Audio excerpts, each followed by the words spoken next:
আগের দিন কতটা হয়েছিল? সাধন চতুষ্টয় কি কি? কতটা? হুম। যে সম্ভবত এটা হয়েছিল নিত্য নৈমিত্তিকয়োর উপাসনানাঞ্চ অবান্তর ফলম পিতৃলোক সত্যলোক প্রাপ্তি কর্মণা পিতৃলোক বিদ্যয়া দেবলোকঃ। হ্যাঁ হ্যাঁ হ্যাঁ, তবে ওইটুকু কথা বলতে ভুলে গেছেন যে বিদ্যালয় বললো, ওটা বলেননি।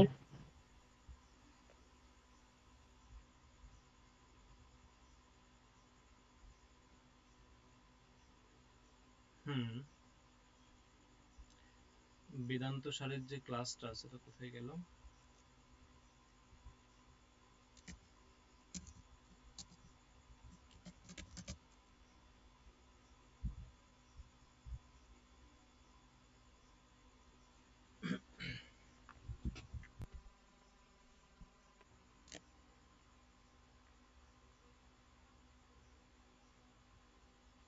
হুম, এটাই তো।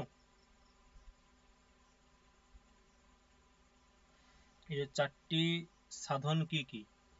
নিত্যানিত্য বস্তু বিবেক, ইহামূত্র ফলভোগ বিরাগঃ, সমাধি ষটক সম্পত্তি, মুমুক্ষুত্ব। এই হচ্ছে চারটে আমাদের হ্যাঁ সাধন। স্যার। আমরা কি পড়েছিলাম? আমরা লাস্ট পর্যন্ত কি পড়েছিলাম জাস্ট একটু দেখব বা মনে করে নেব। যে পড়েছিলাম এরকম, প্রথম থেকে পড়েছিলাম কি, এটা দেখলেই হবে। প্রথমে মঙ্গলাচরণ পড়েছিলাম। সেই মঙ্গলাচরণে ব্রহ্মকে আহ, ব্রহ্মের কয়েকটা স্বরূপের কথা বলা হয়েছিল, বৈশিষ্ট্য বলা হয়েছিল। অখণ্ডম, সচ্চিদানন্দ, অবাঙ্গনাশ গোচর, অখিলাধার। এই চারটে ব্রহ্মের স্বরূপের কথা বলা হয়েছিল। আর এই যে অখণ্ড বলতে ভেদ রহিত। কিরকম ভেদ? সজাতীয়, বিজাতীয়, স্বগত ভেদ। এই তিনটে ভেদকে বলা হয়েছে। সচ্চিদানন্দ, সৎ বলতে কি? ত্রিকালা বা আধিতত্ত্ব। চিৎ বলতে কি? স্বপ্রকাশমান। আনন্দ বলতে কি? আনন্দ স্বরূপ। এই মঙ্গলাচরণটা কোন ধরনের মঙ্গলাচরণ ছিল? এক পক্ষে বস্তু নির্দেশাত্মক, অপর পক্ষে নমস্কারাত্মক। মঙ্গলাচরণ তিন প্রকার, তার মধ্যে ওটা ওই বস্তু নির্দেশাত্মক এবং নমস্কারাত্মকে সঙ্গত হচ্ছিল। অনুবন্ধ চতুষ্টয়, যে কোনো শাস্ত্রের অনুবন্ধ চতুষ্টয় আছে চারটে। এই মঙ্গলাচরণের দ্বারা অনুবন্ধ চতুষ্টয় প্রকাশ হয়েছে। সেগুলো কি কি? না, অধিকারী কে হবে? এই বেদান্ত তত্ত্ব জেনে জানতে ইচ্ছুক তিনি অধিকারী হবেন। বিষয় কি? অখণ্ড বেদান্ত শাস্ত্র বিষয়। বেদান্ত শাস্ত্রীয় যে বিষয় সেটাই বিষয়। সম্বন্ধ কি ছিল? প্রতিপাদ্য প্রতিপাদক ভাব সম্বন্ধ। প্রয়োজন কি ছিল? সচ্চিদানন্দ, মানে ওই যে সচ্চিদানন্দ যে ব্রহ্মস্বরূপ, সেটার জ্ঞানটাই হচ্ছে প্রয়োজন। সচ্চিদানন্দ অখণ্ড যে অখিলাধার যে ব্রহ্ম, সেই ব্রহ্মের স্বরূপ বা ব্রহ্মের যে জ্ঞান সেটাই আমার প্রয়োজন। গ্রন্থকারের যে গুরু তার নাম কি? অদ্বয়ানন্দ। হুম। বেদান্ত বলতে কি? উপনিষদ প্রমাণ। এবং শারীরক সূত্র, শারীরক সূত্র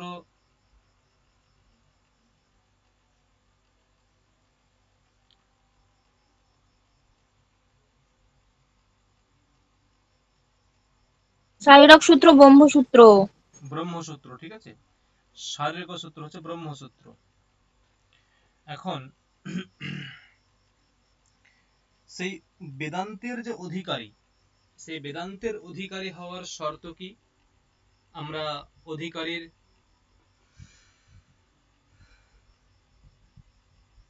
হুম অধিকারী হওয়ার শর্ত কি? অধিকারী হওয়ার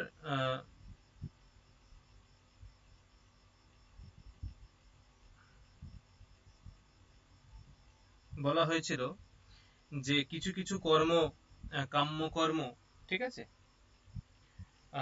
কিছু কিছু কাম্য কর্ম এবং নিষিদ্ধ কর্ম, হুম, কাম্য কর্ম এবং নিষিদ্ধ কর্ম সেগুলো বর্জন করতে হবে। মানে কিছু কিছু কর্ম বর্জন করতে হবে, কিছু কিছু কর্ম করতে হবে। কি কি বর্জন করতে হবে? কাম্য কর্ম, নিষিদ্ধ কর্ম। কি কি করতে হবে? নিত্য নৈমিত্তিক প্রায়শ্চিত্ত উপাসনা, এই 3টে কর্ম করতে হবে, এই 4টে কর্ম করতে হবে। এবং ওই যে ব্যক্তি, তাকে সাধন চতুষ্টয় সম্পন্ন হতে হবে, সাধন চতুষ্টয় সম্পন্ন হতে হবে, তবেই তিনি অধিকারী হবেন। কাম্যকর্ম কি বলা হয়েছিল? জ্যোতিষ্ঠম যাগ। ঠিক আছে, জ্যোতিষ্ঠম যাগ। কেন কাম্যকর্ম? কারণ জ্যোতিষ্ঠম যাগের দ্বারা স্বর্গলাভ হয়, মানে স্বর্গলাভের ইচ্ছাতে, স্বর্গলাভের বাসনাতে আমি জ্যোতিষ্ঠম যাগ করি।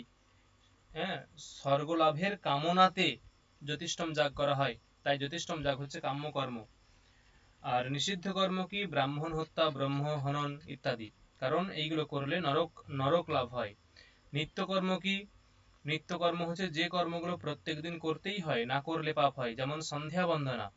নৈমিত্তিক কর্ম কি? উদাহরণ জাতেষ্টি আদি, জাতেষ্টি আদি, ঠিক আছে, জাতেষ্টি যাগ।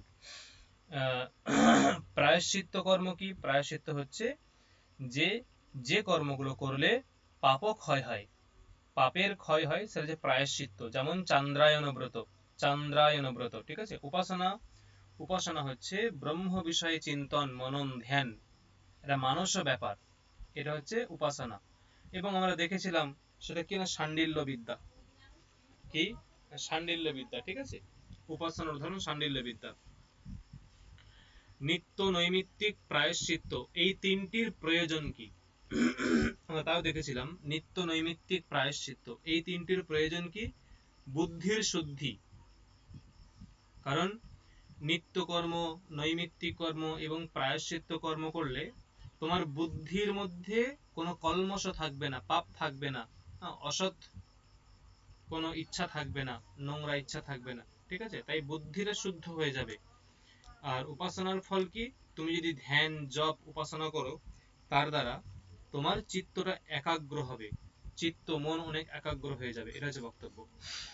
আর নিত্য এবং নৈমিত্তিক, এই দুটি কর্মের অবান্তর ফল কি? নিত্য এবং নৈমিত্তিক, এই দুটি কর্মের অবান্তর ফল কি? না পিতৃলোক প্রাপ্তি। নিত্য কর্ম পিতৃলোক। মানে সন্ধ্যা বন্দনা, নৈমিত্তিক কর্ম মানে হচ্ছে যে যে জাতেষ্টি আদি। এই দুটো কর্মের অবান্তর ফল কি? অবান্তর ফল মানে গৌণ ফল। মুখ্য ফল হচ্ছে ওই বুদ্ধির শুদ্ধি, বুদ্ধি শুদ্ধি, আর অবান্তর ফল মানে আনুষঙ্গিক ফল, গৌণ ফল কি? পিতৃলোক প্রাপ্তি। আর উপাসনার ফল কি? উপাসনার ফল হচ্ছে সত্যলোক প্রাপ্তি, ঠিক আছে। উপাসনার দ্বারা সত্যলোক প্রাপ্তি হয়, মানে দেবলোক, সত্যলোক বলে দেবলোক প্রাপ্তি হয়।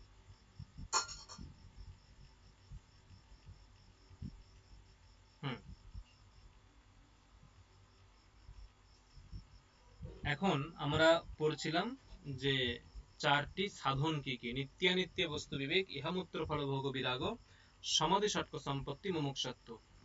তা নিত্যানিত্য বস্তু বিবেক কি? নিত্যানিত্য বস্তু বিবেক কি?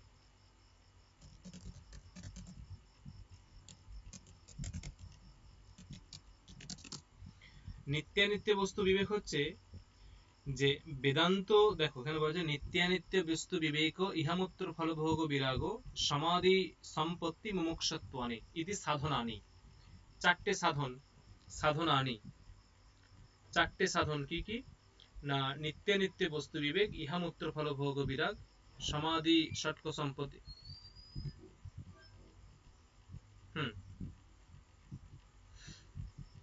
এবং মুমুক্ষুত্ব। এখন নিত্যানিত্য বস্তু বিবেক কি? দেখো বলছে যে নিত্যানিত্য বস্তু বিবেক স্তাবৎ। নিত্যানিত্য বস্তু বিবেক হচ্ছে যে বেদান্ত মতে ব্রহ্মই হচ্ছে একমাত্র বস্তু, ব্রহ্ম ভিন্ন অন্য কিছু নেই, ব্রহ্মই একমাত্র, মানে স্যার আপনার কথাগুলো কেটে যাচ্ছে প্লাস। হ্যালো, হ্যাঁ, শোনা যাচ্ছে এখন? হ্যাঁ ঠিক আছে, স্ক্রিনটা অফ হয়ে গিয়েছিল, এখন ঠিক আছে। স্ক্রিন দেখা যাচ্ছে? হ্যাঁ দেখা যাচ্ছে, একটু তুলুন হ্যাঁ না যে স্যার, বাট যেখানে মাঝে টাইপ মাঝে কেটে করছেন। যাচ্ছে। হুম আবার অফ হয়ে গিয়েছে। হুম ডিসকানেক্ট হচ্ছে।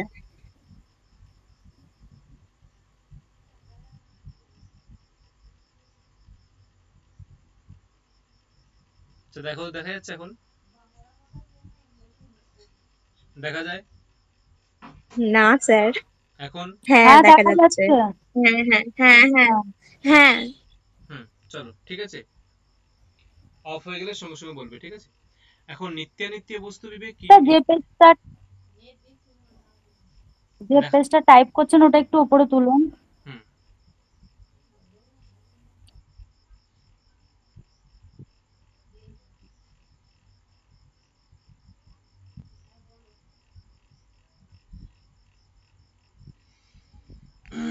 হুম, নিত্যানিত্য বস্তু বিবেক কি না? নিত্যানিত্য বস্তু বিবেক হচ্ছে যে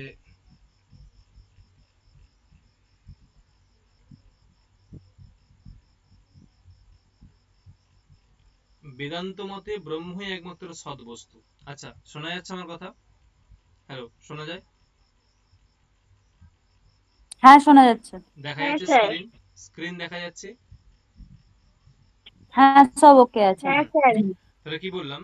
যে বেদান্ত মতে ব্রহ্ম হলো একমাত্র সৎ, ব্রহ্ম ভিন্ন আর কিচ্ছু নেই, ব্রহ্ম ভিন্ন আর কিছু নেই। ঠিক আছে? বিবেক শব্দের অর্থ কি? বিবেক শব্দের অর্থ ভেদ জ্ঞান। বিবেক শব্দের অর্থ ভেদ জ্ঞান। ঠিক আছে? মানে নিত্য, নিত্য বস্তু হচ্ছে ব্রহ্ম, বাকি সব অনিত্য। মানে এই জগৎ সংসার সম্পূর্ণ অনিত্য, জগৎ সংসার মিথ্যা। মানে জগৎ সংসার বলে কিছু নেই বেদান্ত মতে। জগৎ সংসার মানে আমি তুমি, ঘর বাড়ি গাছপালা, এগুলো কিছুই নেই, এগুলো মিথ্যা। কিরকম মিথ্যা? যদি সমুদ্রে একটা ঝিনুক পড়ে আছে, ঝিনুকের যে ভিতরে যে রূপালী অংশ থাকে, রূপালী সিলভার কালারটা থাকে, ওটা দেখে মনে হয় রূপো, কিন্তু রূপো নয়, দেখে মনে হয় রূপো।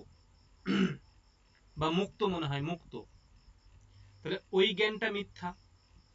হঠাৎ করে ধরো তুমি রাস্তা দিয়ে যাচ্ছ, তোমার যেতে যেতে মনে হলো সন্ধ্যাবেলায় একটা দড়ি পড়ে আছে, দড়িটাকে দেখে তুমি ভয়ে পিছিয়ে গেলে। কেন ভয়ে পিছিয়ে গেলে? ওটাকে সাপ মনে করলে। অ্যাকচুয়ালি আছে দড়ি, অ্যাকচুয়ালি আছে দড়ি, তোমার তৎক্ষণাৎ ওটা সাপ মনে হলো। ওই যে সর্প মনে হলো, ওই জ্ঞানটা মিথ্যা। ঠিক তেমনি আমরা ভাবছি এটা ল্যাপটপ, এটা গাছ, এটা মানুষ, এটা বৃক্ষ, এটা ঘর, এটা পুকুর, এগুলো ভাবছি, এগুলো সব মিথ্যা। আমি সাপটাকে দেখে, আমি দড়িটাকে দেখে যেমন সর্প ভেবে ভয়ে পিছিয়ে গেলাম, তাহলে সর্পের জ্ঞানটা মিথ্যা। আমিও যা যা দেখছি সবই মিথ্যা। অ্যাকচুয়ালি এগুলো ব্রহ্ম, অ্যাকচুয়ালি এগুলো ব্রহ্ম। এই যে পার্থক্য জ্ঞানটা, যে ব্রহ্ম ভিন্ন বাকি সব মিথ্যা, ব্রহ্মই একমাত্র সৎ বস্তু, ব্রহ্ম ভিন্ন বাকি যা আছে সেগুলো মিথ্যা, এই জ্ঞানটাই হচ্ছে নিত্যানিত্য বস্তু বিবেক। মানে নিত্য অনিত্য এই উভয়বিধ যে বস্তু, তার বিবেক মানে ভেদ জ্ঞান। তাই দেখো বলছে নিত্য ব্রহ্মৈব নিত্যম বস্তু, ব্রহ্মই একমাত্র নিত্য বস্তু। ততঃ অন্যৎ, ততঃ অন্যৎ মানে তার থেকে ভিন্ন, অখিলম অনিত্যম। ঠিক আছে? অখিলম অনিত্যম মানে সবকিছুই অনিত্য, তার থেকে বাদে সবকিছুই অনিত্য। ঠিক আছে? মানে ব্রহ্ম ভিন্ন সবকিছু অনিত্য, ইতি বিবেচনম। এই জ্ঞানটাই হচ্ছে নিত্য নিত্য বস্তু বিবেক। মানে মানে এই এই কোটেশনটা মনে রাখবে যে ব্রহ্মৈব নিত্যম বস্তু ততন্যৎ অখিলম অনিত্যম, এই কোডটা মাথায় রাখবে। হুম হুম। নেক্সট।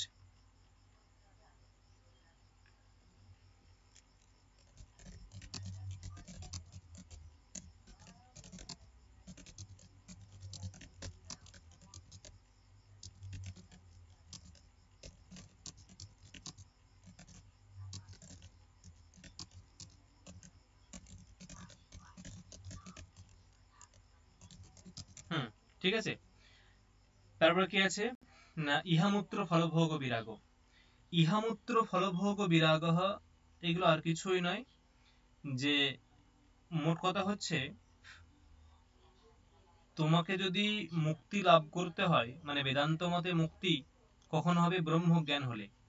বেদান্ত মতে মুক্তি কখন হবে? ব্রহ্মজ্ঞান হলে। ব্রহ্মজ্ঞান কি করে হবে? তোমাকে এই জাগতিক বাসনা ত্যাগ করতে হবে, মানে জাগতিক বাসনা তোমাকে ত্যাগ করতে হবে, তাহলেই মুক্তি হবে। তাই ইহ জগতে তোমাকে কাম্য কর্ম করা চলবে না, ঠিক আছে? কারণ তুমি যে কর্মটা করবে, মানে সকাম কর্ম করবে, তার ফল আছে, তার ফল তোমাকে ভোগ করতে হবে। তুমি যখনই সকাম কর্ম করবে তখনই ফল ভোগ করবে, আর ফল ভোগের জন্য তুমি আবার জগতে আবদ্ধ হয়ে যাবে।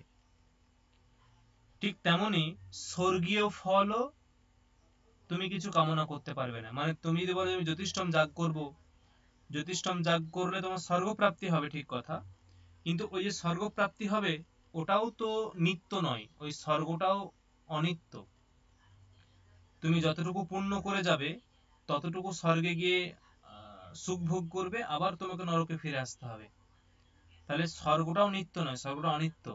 মোবাইল রিচার্জের মতো, যতদিন তুমি রিচার্জ করবে ততদিন তুমি কথা বলতে পারবে, রিচার্জ শেষ আবার তোমাকে অফ হয়ে যাবে। তাহলে বলছে এই ইহামূত্র ফলভোগ বিরাগ মানে কি? ইহ, ইহ মানে ইহ জগৎ, আর অমূত্র মানে স্বর্গ। ইহ মানে ইহ জগৎ, ঠিক আছে? ইহা মূত্র ফল ভোগ বিরাগ।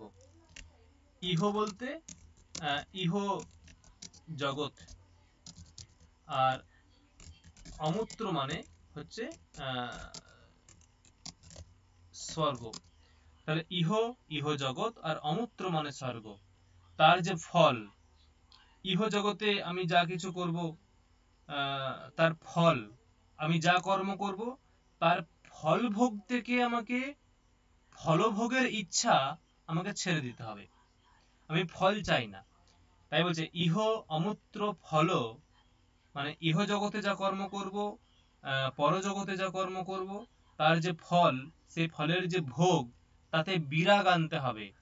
আমাকে বাসনা জাগলে হবে না, আমাকে বাসনা ত্যাগ করতে হবে। আমি কোনো ফল চাই না, কারণ তুমি যখনই ফল লাভ করবে, সেই ফল ভোগ করবে, তুমি আবার বদ্ধ হয়ে যাবে, তুমি মুক্ত হতে পারবে না, এটা যে বক্তব্য। তাই এটা হচ্ছে ইহামূত্র ফলভোগ বিরাগ। এইগুলো এত ডিটেলসে না বললেও হবে, ঠিক আছে? আর সমাধি, সমাধি ষটক সম্পত্তি আমরা এখন পড়ছি সাধন চতুষ্টয়। চারটি সাধন চতুষ্টয় কি কি? একটা পেলাম নিত্যানিত্য বস্তু বিবেক, আর একটা পেলাম ইহামূত্র ফলভোগ বিরাগ। 3 নম্বর কি পাচ্ছি? 3 নম্বর পাচ্ছি সমাধি ষটক সম্পত্তি। মানে এই সমাধি ষটক সম্পত্তি মানে কি? মানে সম্প্রভৃতি 6টা, মানে এটাকে বলা হয় সম্পত্তি। মানে 3 নম্বর যে সাধন চতুষ্টয় সেটাকে বলা হয় সম্পত্তি, ঠিক আছে? তৃতীয় যে সাধন চতুষ্টয়, তৃতীয় সাধন হলো সম্পত্তি। এই সম্পত্তি 6টা, কি কি?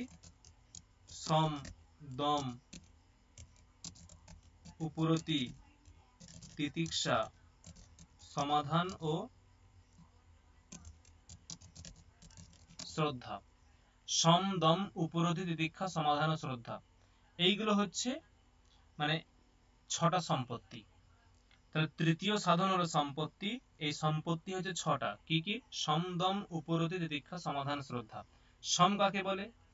সম হচ্ছে দেখো শ্রবণাদি ব্যতিরিক্ত বিষয়ভ্য মনস নিগ্রহ, মানে মনের নিগ্রহকে সম বলে, ঠিক আছে? মনস নিগ্রহ কোথা থেকে? না শ্রবণাদি ব্যতিরিক্ত বিষয়ভ্য, মানে শ্রবণ, মনন, নিদিধ্যাসন, বা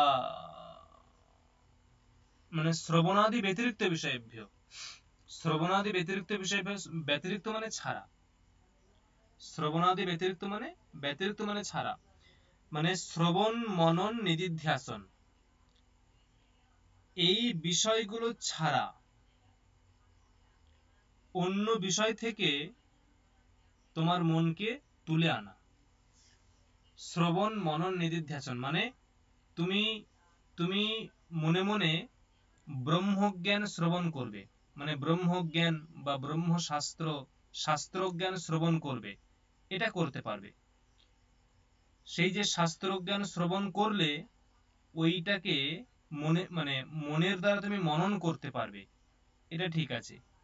তারপরে নিদিধ্যাসন করতে পারবে, আরো ডিপ ধ্যান করতে পারবে, এটা ঠিক আছে। এই তিনটে বাদ দিয়ে অন্য কিছু তুমি মনের দ্বারা করতে পারবে না।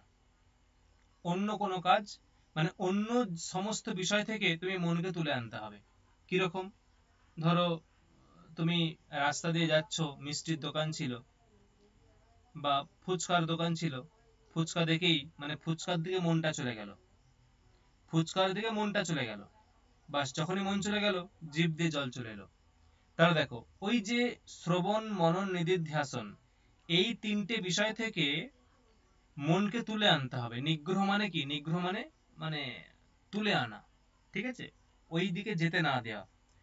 তাই ওই যে ফুচকা দেখেও মনকে বোঝাতে হবে যে না, এখানে মন যাওয়া চলবে না, হে মন তোমার এখানে যাওয়া চলবে না। তুমি কেবলমাত্র শাস্ত্রজ্ঞান শ্রবণ করবে, শাস্ত্রজ্ঞান শ্রবণ করতে পারবে, মনন করতে পারবে আর ধ্যান করতে পারবে, এই তিনটেই তোমার কাজ। এর থেকে ভিন্ন অন্য কোনো বিষয়ে তুমি যাবে না। এইরকম মনকে বুঝিয়ে তোমাকে মনকে তুলে আনতে হবে। তাই বলছে সমস্তাবৎ শ্রবণাদি ব্যতিরিক্ত বিষয়ে মনসো নিগ্রহ। দম কি? দম হচ্ছে বাহ্যেন্দ্রিয়ানাম তত্তদ ব্যতিরিক্ত বিষয়েভ্য নিবর্তনম। বাহ্যেন্দ্রিয়ানাম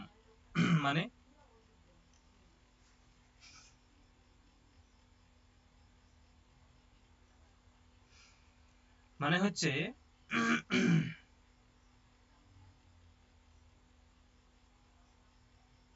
ওই তো স্যার শোভন মনন নিদিধ্যাসন কি বলছো? বিষয় থেকে, ওই তো শোভন মনন নিদিধ্যাসন ভিন্ন বিষয় থেকে যেগুলো ওই একই নিবৃত্তি করা অংশ। হয়। যে দেখো ব্যাপারটা হচ্ছে ওই তদ্ব্যতিরিক্ত বিষয়েভ্য, তদ্ব্যতিরিক্ত বিষয়েভ্য তদ মানে কি? তদ মানে ওই শ্রবণ মনন নিদিধ্যাসন। শ্রবণ মনন নিদিধ্যাসন এই বিষয় বাদ দিয়ে অন্য বিষয় থেকে বাহ্যেন্দ্রিয়ানাম নিবর্তনম। এখন বাহ্যেন্দ্রিয় বলতে কি? দেখো, মন হচ্ছে আভ্যন্তরীণ ইন্দ্রিয়, মন হলো আভ্যন্তরীণ ইন্দ্রিয়, আর বাহ্য ইন্দ্রিয় হচ্ছে চক্ষু, কর্ণ, নাসিকা, জিহ্বা, ত্বক। চক্ষু মানে পঞ্চ জ্ঞানেন্দ্রিয়ের কথা বলা হচ্ছে, পঞ্চ জ্ঞানেন্দ্রিয়। চক্ষু সেগুলো বাইরে দেখতে পাই, কর্ণ বাইরে দেখতে পাই, নাসিকা তাকেও বাইরে দেখতে পাই, হ্যাঁ, বাহ্যিক ইন্দ্রিয়। তাহলে এই বাহ্যিক ইন্দ্রিয়গুলিকে ওই শ্রবণ মনন নিদিধ্যাসন এই তিনটে বাদ দিয়ে অন্য কোনো বিষয় যাওয়া চলবে না। শ্রবণ মনন নিদিধ্যাসন এই তিনটি বিষয় বাদ দিয়ে, শ্রবণ মনন নিদিধ্যাসন এই তিনটি বিষয় বাদ দিয়ে অন্য বিষয় থেকে এই বাহ্যেন্দ্রিয়গুলোর নিগ্রহ করতে হবে, তুলে আনতে হবে। সেটাই হচ্ছে দম। তাহলে যদি বলা হয় যে দমহ ইজ ইকুয়াল টু বাহ্যেন্দ্রিয় নিগ্রহ নাকি অন্তরিন্দ্রিয় নিগ্রহ, কোনটা হবে? দমহ ইজ ইকুয়াল টু, ঠিক আছে, সম হচ্ছে কি, আর দম হচ্ছে কি হবে?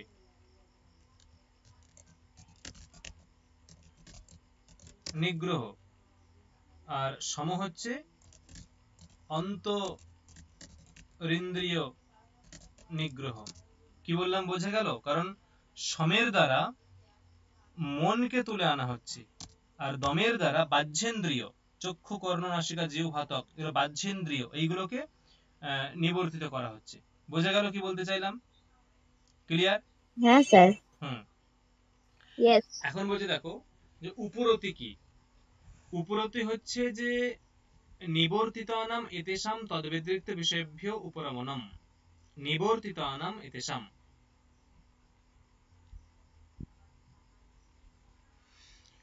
উপরতি হচ্ছে এর দুটো লক্ষণ দিয়েছে, না, একটা হচ্ছে বিহিতানাম কর্মনাম বিধিনা পরিত্যাগঃ উপরতি। বিহিতানাম কর্মনাম, বিহিতানাম কর্মনাম বলতে ধরো বেদে কিছু কিছু কর্মবিধান দেওয়া আছে। যেমন ধরো বলা হলো যে ওই যে জ্যোতিষ্ঠম যাগ করলে তুমি স্বর্গ প্রাপ্তি হবে, এইগুলো তো বেদেই বিধান দেওয়া আছে।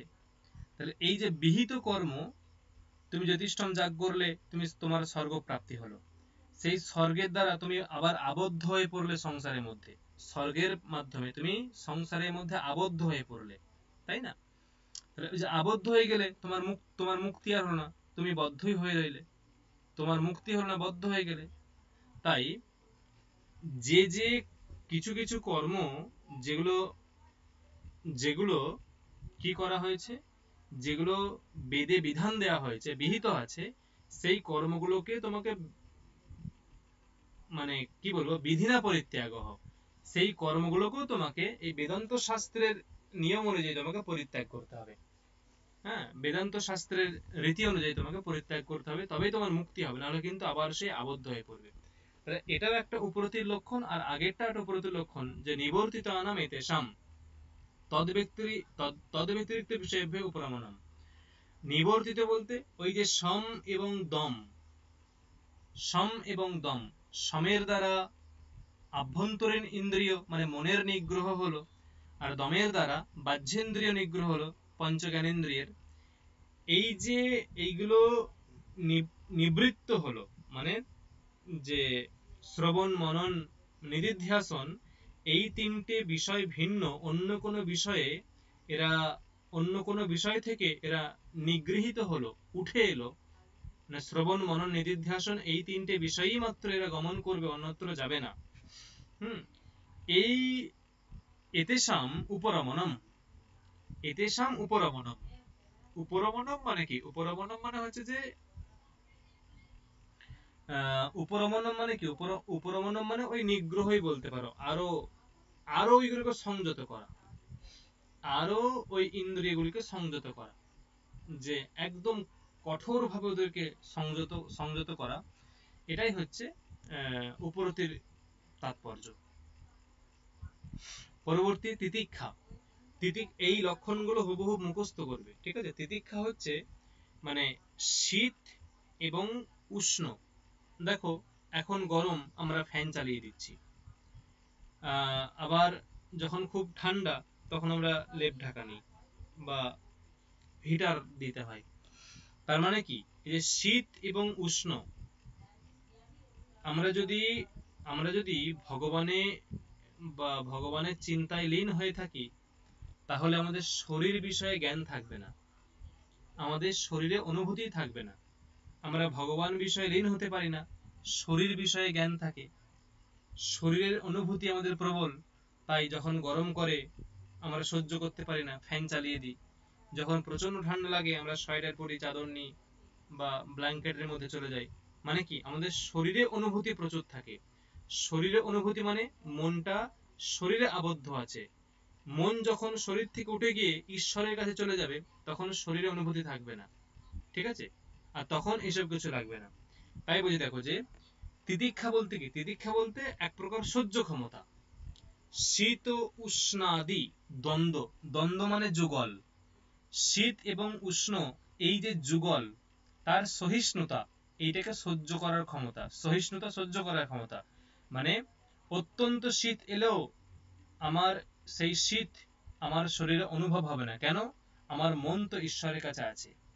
প্রচন্ড গরম উষ্ণ আবহাওয়া হলেও, পরিবেশ অত্যন্ত উষ্ণ হলেও সেই উষ্ণতা আমার শরীরে অনুভব হবে না, কেন? না, আমার মন কোথায় আছে? ঈশ্বরে নিমগ্ন হয়ে আছে, এই কারণে। তাই এই যে উভয়ের যে সহিষ্ণুতা, সহ্য করার ক্ষমতা, এটা হল তিতিক্ষা। আর কি বলছে না, সমাধি, এই সমাধান। সমাধান কি?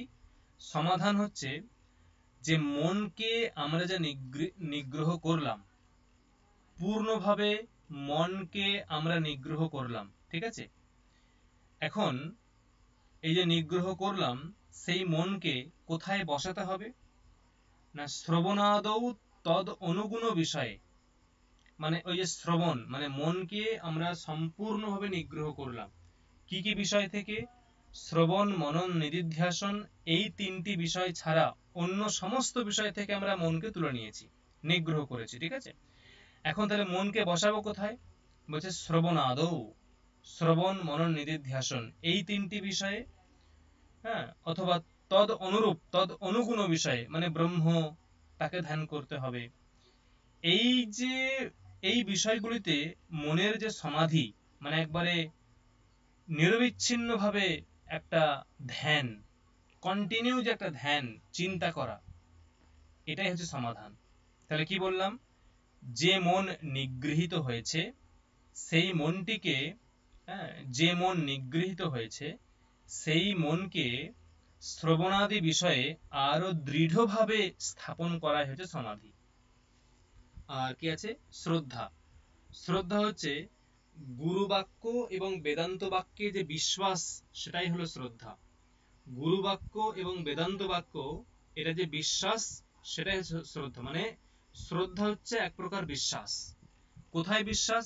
গুরু বাক্যে বিশ্বাস, বেদান্ত বাক্যে বিশ্বাস। ঠিক আছে, এটা হচ্ছে শ্রদ্ধা।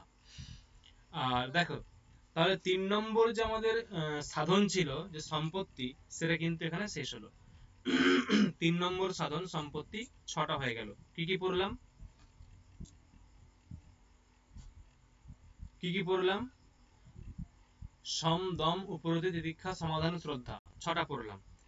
এখন 4 নম্বর যে সাধন চতুষ্টয় বা সাধন চতুষ্টয়ের মধ্যে 4 নম্বর, সেই 4 নম্বরটা কি না? মুমুক্ষুত্ব। মুমুক্ষুত্ব, মুমুক্ষুত্ব, মুমুক্ষুত্ব। ঠিক আছে, মুমুক্ষুত্ব কি না? মোক্ষ লাভের মোক্ষের ইচ্ছা। ইচ্ছা, মোক্ষেচ্ছা, মানে মোক্ষ লাভের ইচ্ছা, এটাই হচ্ছে মুমুক্ষুত্ব, আর কিছু না। মোক্ষ লাভের যে ইচ্ছা, এটাই হলো মুমুক্ষুত্ব, এর থেকে ভিন্ন আর কিছু না। ঠিক আছে, তাহলে এটা মুমুক্ষুত্ব। এই পয়েন্টগুলো কিন্তু হুবহু মুখস্থ রাখতে হবে। তাহলে আমরা কি পড়লাম? হ্যাঁ স্যার জানি। কি পড়লাম এতক্ষণ আমরা? যে সম ইজ ইকুয়াল টু যে আভ্যন্তরীণ ইন্দ্রিয় তার নিগ্রহ, মনের নিগ্রহ। দম ইজ ইকুয়াল টু বাহ্যেন্দ্রিয়, যে চক্ষু, কর্ণ, নাসিকা, জিহ্বা, ত্বক, এদের নিগ্রহ। ঠিক আছে, আর কি? সমদম উপরতি। উপরতি হচ্ছে সমদম উপরতি। উপরতি হচ্ছে ওই যে যেগুলো নিগৃহীত হলো, নিগৃহীত যে ইন্দ্রিয়, সেইগুলোকে আরো শ্রবণাদি বিষয়ে স্থাপন করা। এবং উপরতি এবং সমাধান কতকটা একই। আর তিতিক্ষা কি? তিতিক্ষা হচ্ছে যে শীত এবং উষ্ণ, মানে শীত এবং গ্রীষ্ম, এই উভয়ের যে অনুভব, সেই অনুভবটাকে সহ্য করার ক্ষমতা, সেটা হচ্ছে তিতিক্ষা। আর শ্রদ্ধা কি? শ্রদ্ধা হচ্ছে বিশ্বাস। কিসে বিশ্বাস? গুরু বাক্যে এবং বেদান্ত বাক্যে বিশ্বাসকে শ্রদ্ধা বলে। ঠিক আছে, তাহলে এটা গেল 3 নম্বর যে সাধন সম্পত্তি, তদ বিষয়ে আলোচনা হলো। 4 নম্বর যে সাধন, সেটা কি? মুমুক্ষুত্ব। মুমুক্ষুত্ব কি? মোক্ষে ইচ্ছা। দেখো, আমরা অধিকারী বিষয়ে পড়ছি এখন। অধিকারী, বেদান্তের যে অধিকারী হবে তদ বিষয়ে আমরা পড়ছি। আমাদের মনে আছে আশা করি। অধিকারী কে হবে বলেছিলাম? শর্ত কি ছিল? শর্ত ছিল যে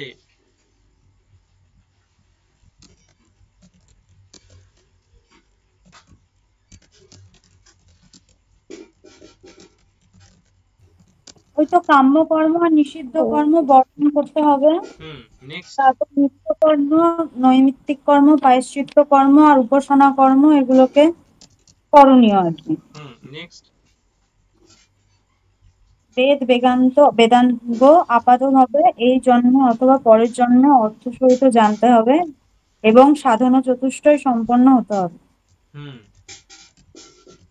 তবে তিনি বেদান্তে অধিকারী হবেন। অধিকারী মানে কি?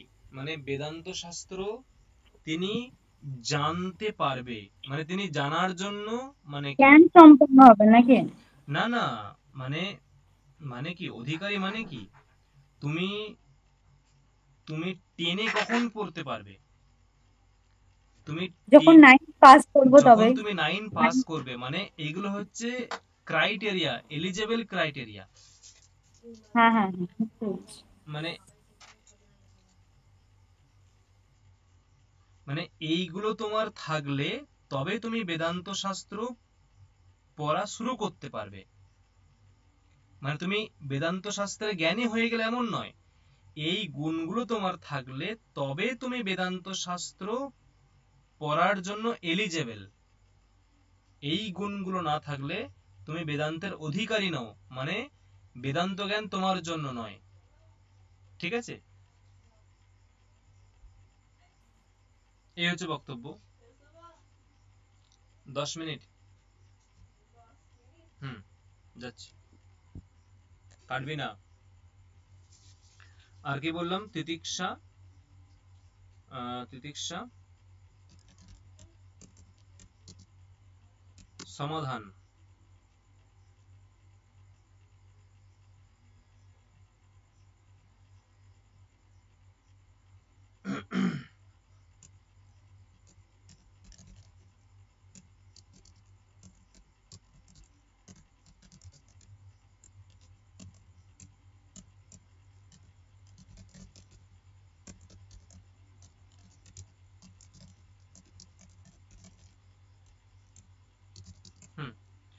এইগুলো থাকলে পরে তবে তোমার, কি বললাম, তবে তুমি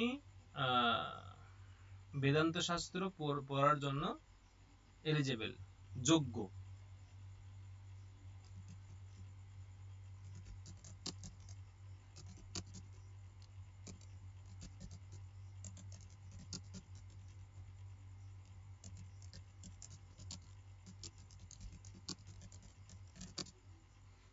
ঠিক আছে, চলো।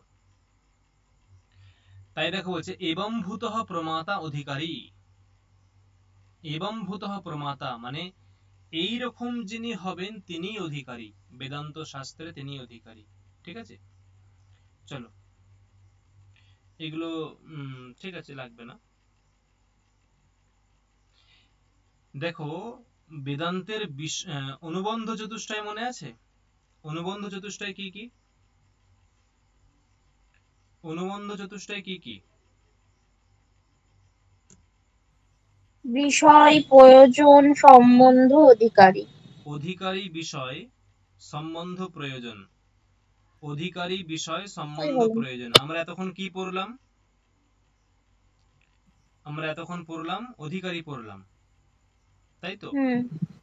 এখন আমরা অধিকারী বিষয়, বিষয় পড়ব। বিষয় কি না, বিষয় হচ্ছে জীব ব্রহ্মৈক্যম শুদ্ধ চৈতন্যম প্রমেয়ম তত্রৈব বেদান্তানাম তাৎপর্যাৎ। মানে বেদান্ত মতে জীব আর ব্রহ্ম একই, জীব আর ব্রহ্ম একই। মানে আমরা আগের দিন বলছিলাম যে আমরা ভাবি যে আমরা জীব, আর যারা ব্রহ্ম বা যিনি ব্রহ্ম, যিনি ঈশ্বর, আমাদের মধ্যে অনেক ফারাক আছে। এই ব্যাপারটা নয়, মানে তত্ত্বগতভাবে ওই যিনি শিব তিনি আমার মধ্যে। হ্যাঁ, এইটাকে প্রতিপাদন করা, জীব আর ব্রহ্মের ঐক্য, জীব ও ব্রহ্ম ঐক্য, মানে এদের এটা যে এক, এটাকে প্রতিপাদন করা, এটাই হচ্ছে বেদান্তানাম তাৎপর্যাৎ। বেদান্তানাম মানে এটাই হচ্ছে বেদান্ত বাক্যের মূল তাৎপর্য। মানে বেদান্ত বাক্যের মূল প্রতিপাদ্য বিষয় কি? জীব এবং ব্রহ্ম পরস্পর একই, এরা পরস্পর ভিন্ন নয়। এটাই আমাদের প্রতিপাদন করতে হবে, এটাই আমাদের প্রতিপাদ্য বিষয়, আর কিছু নয়। এবং ওই যে জীব আর ব্রহ্ম কিরকম? শুদ্ধ চৈতন্য। চৈতন্য কি না, সেটা শুদ্ধ, শুদ্ধ চৈতন্য। আর সেটাই হচ্ছে প্রমেয়। প্রমেয় পদের অর্থ আমাদের জানার বিষয়। মানে বেদান্ত পড়ে আমরা কি জানবো? বেদান্ত পড়ার মূল লক্ষ্য কি? বেদান্ত পড়ার মূল লক্ষ্য হচ্ছে, মানে প্রমেয় কি? প্রমেয় মানে জ্ঞানের বিষয়। প্রমেয় জ্ঞানের বিষয়। আমাদের বেদান্ত পড়ছি, তা বেদান্ত পড়ার মূল জ্ঞানের বিষয় কি?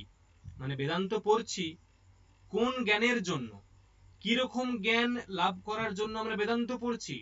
বলছে জীব আর ব্রহ্ম এক, জীব এবং ব্রহ্মের ঐক্য, এটাই হচ্ছে আমাদের প্রমেয়। জীব এবং ব্রহ্মের ঐক্য, এটাই হলো আমাদের প্রমেয়, এটাই আমাদের জানার বিষয়, এর থেকে ভিন্ন কিছু নয়। এটা হচ্ছে বিষয়।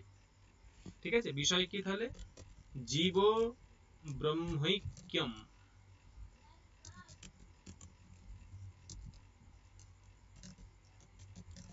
শুদ্ধ চৈতন্যম প্রমেয়ম, এটা হচ্ছে বিষয়। সম্বন্ধ কি? প্রতিপাদ্য বা বৌদ্ধবোধক আছে সম্ভবত, না প্রতিপাদক, বৌদ্ধবোধক ভাব সম্বন্ধ,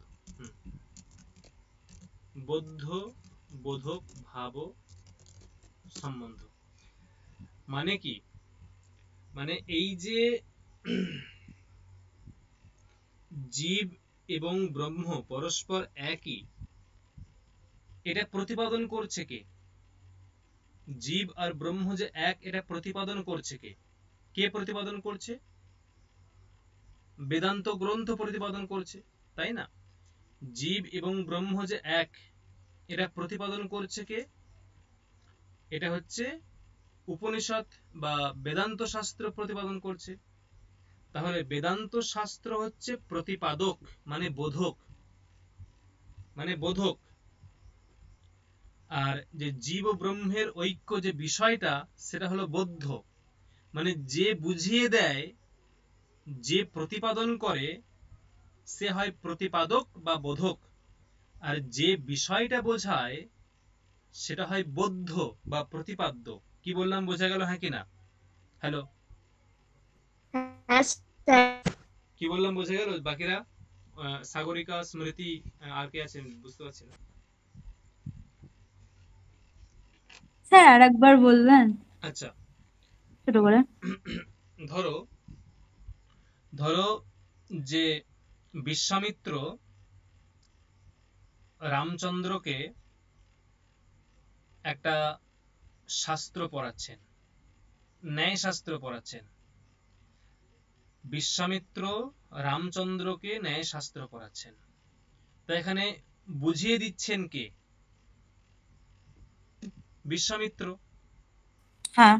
তা তিনি হচ্ছেন বোধক বা আচ্ছা। প্রতিপাদক। তিনি প্রতিপাদন করছেন, তাই তিনি প্রতিপাদক। আর যে শাস্ত্র জ্ঞানটা দিচ্ছে, বিশ্বামিত্র কি প্রতিপাদন করছে? বিশ্বামিত্র কি বুঝিয়ে দিচ্ছে? ন্যায় শাস্ত্রটা। কি বললাম, বোঝা গেল? তাহলে ওই বুঝতে ন্যায় পেরেছি। শাস্ত্রের যে জ্ঞান, সেটা হচ্ছে বৌদ্ধ বা প্রতিপাদ্য।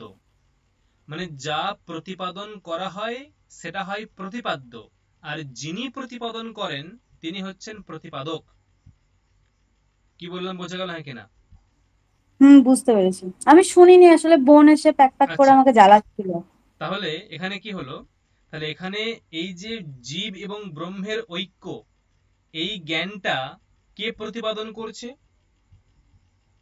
জীব এবং ব্রহ্মের ঐক্য, এই জ্ঞানটা কে প্রতিপাদন করছে? বেদান্ত শাস্ত্র। বেদান্ত শাস্ত্র। বেদান্ত শাস্ত্র, হ্যাঁ। তাহলে বেদান্ত শাস্ত্র কি হবে? বৌদ্ধ না বোধক? প্রতিপাদক, প্রতিপাদক। প্রতিপাদক মানে হ্যাঁ, বোধক। বোধক। হ্যাঁ। আর বেদান্ত শাস্ত্র কি প্রতিপাদন করছে? মানে বিষয়টা কি? কি বিষয় বিষয়, প্রতিপাদন করছে? জীব এই এবং যে জীব আর ব্রহ্মের ব্রহ্মের এক। এই ঐক্য, ব্রহ্ম ওইটা। জীব এবং অর্থাৎ ওটা ব্রহ্ম এক, প্রতিপাদ্য। এটা হচ্ছে জীব প্রতিপাদ্য। ব্রহ্ম ঐক্যং। জীব আর প্রতিপাদ্য ব্রহ্মের মানে ঐক্য, এটা। হলো বৌদ্ধ। তাহলে এটা হলো বৌদ্ধ। এটা হচ্ছে বৌদ্ধ। তাহলে এই যে হ্যাঁ। বেদান্ত শাস্ত্র আর যে বিষয়, উভয়ের মধ্যে সম্বন্ধ কি? বৌদ্ধ বোধক ভাব সম্বন্ধ। হ্যাঁ। বুঝে গেল? বৌদ্ধ বোধক ভাব হ্যাঁ সম্বন্ধ। স্যার। আর প্রয়োজন কি? প্রয়োজন হচ্ছে, তোমার যখন জ্ঞান হয়ে যাবে, তোমার যখন জীব আর ব্রহ্ম এক, জীব জীব এবং ব্রহ্ম অভিন্ন, এই জ্ঞান হয়ে যাবে, তোমার সমস্ত অজ্ঞান নিবৃত্তি হয়ে যাবে।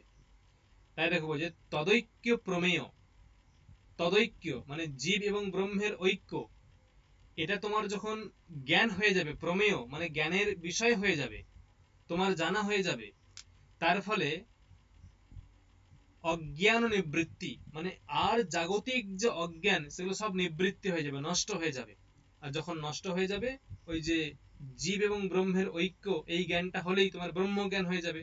আর ব্রহ্ম জ্ঞান হলেই তোমার স্বস্বরূপানন্দাবাপ্তি, তুমি আনন্দ স্বরূপ হয়ে যাবে। তখন তোমার মধ্যে কেবলমাত্র আনন্দ আর আনন্দ, আনন্দ আর আনন্দ। তখন তুমি ব্রহ্মকে জেনে যাবে। তখন তোমার ব্রহ্মজ্ঞান হয়ে যাবে।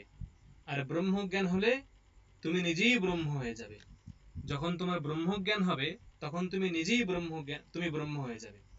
কেন না, দেখো বেদে বলা আছে ব্রহ্মবিদ ব্রহ্মৈব ভবতি। যিনি ব্রহ্মবিদ, যিনি ব্রহ্ম জানেন, যিনি ব্রহ্ম জানেন, তিনি ব্রহ্মৈব ভবতি, তিনি নিজেই ব্রহ্ম হয়ে যান। এটাই হচ্ছে শাস্ত্র বাক্য। তোমার মধ্যে যখন জীব আর ব্রহ্ম যে এক, এরা যে পরস্পর অভিন্ন, এই জ্ঞানটা হয়ে যাবে, তখন জাগতিক যে অজ্ঞান দূর হয়ে যাবে। আর সেটা দূর হওয়ার সঙ্গে সঙ্গেই তুমি আনন্দ স্বরূপ হয়ে যাবে। তোমার মধ্যে সমস্ত আনন্দ, তুমি আনন্দ স্বরূপ, তুমি তখন আনন্দময় হয়ে যাবে। আনন্দময় মানেই ব্রহ্ম, তুমি তখন ব্রহ্ম হয়ে যাবে। ঠিক আছে, জীব আর ব্রহ্ম এক, এই জ্ঞানটা হওয়া মানেই সমস্ত অজ্ঞান দূর হয়ে যাবে, তোমার ব্রহ্মজ্ঞান হয়ে গেল। ব্রহ্মজ্ঞান হওয়া মানেই তুমি আনন্দময় হয়ে গেলে, তখন তুমি ব্রহ্ম হয়ে যাবে। ব্রহ্মবিদ ব্রহ্মৈব ভবতি। আর ওই যে জীব আর ব্রহ্মের যে ঐক্য, আর সেই ঐক্য থেকে যে অজ্ঞান নিবৃত্তি, এটাই হচ্ছে প্রয়োজন। আর তার থেকে যে আনন্দ প্রাপ্তি, এটাই প্রয়োজন। ঠিক আছে, তাহলে বেদান্তের প্রয়োজন কি হলো? প্রয়োজন হচ্ছে যে তদৈক্য প্রমেয় গতাজ্ঞান নিবৃত্তি স্বস্বরূপানন্দা বাপ্তিশ্চ। এটা হচ্ছে বেদান্তের প্রয়োজন। দেখো, যা বললাম মোটামুটি বোঝা গেল।